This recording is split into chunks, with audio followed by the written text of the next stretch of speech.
Ty jsi na mě hodná, ty mě máš moc ráda. Ty jsi moje nejcennější, ty jsi moje máma. Takže mami, jo, vzpomínáš na to, když jsem chodil do školy.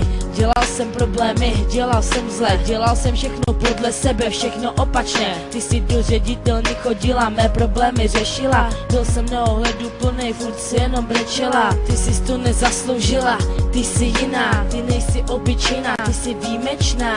A já pořád nepřestal, průsery jsem stále dělal. Trojky, dvojky, schování, zdi posprejovaný, okna rozbitý. Ale to je už jinak, jsem teď normální, omlouvám se za dárek minulý rok.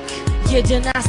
března, venku celkem teplo, dělám blbosti ve škole, potom utíkám po chodbě, směrem ven jsem kretén, ale už se to stalo, prostě sklo se rozbilo, tepnu nervy a šlachu na ruce přeřízlo. Jo, ty jsi na mě hodná, ty mě máš moc ráda, ty jsi moje nejcennější, ty jsi moje máma, ty jsi mě porodila, ty jsi mi život dala.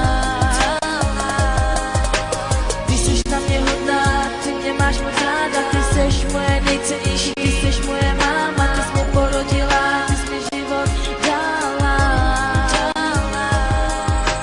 11.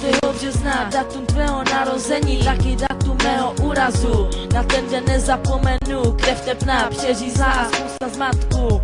155 volali záchranku a tvoje oslava byla ztracená, byla totálně zničená. Já jsem slavil na sále a ty si na mě čekala. Táta tam byl taky, ale táta na nás sral. On si nás nevšímal, akorát když něco potřeboval, tak rychle zavolal. Ale to je minulost, já teď tvořím přítomnost. Já ti dám, jaký dárek budeš chtít, ale doufám, že mi nebudou zase ruku šít. Ty mi dáš první, poslední, ale já ti to jednou vrátím. Tak se rozhlédni, ty tu máš mě a já tu mám tebe, kterou mi poslal Bůh z nebe. Ty jsi můj anděl, který nemá křídla, ale já chci být s tebou dneska pozici i jsi rád. Ty mě hodná, ty mě máš moc ráda, ty jsi moje nejcennější, ty jsi moje máma, ty jsi mě porodila, ty jsi mi život dala.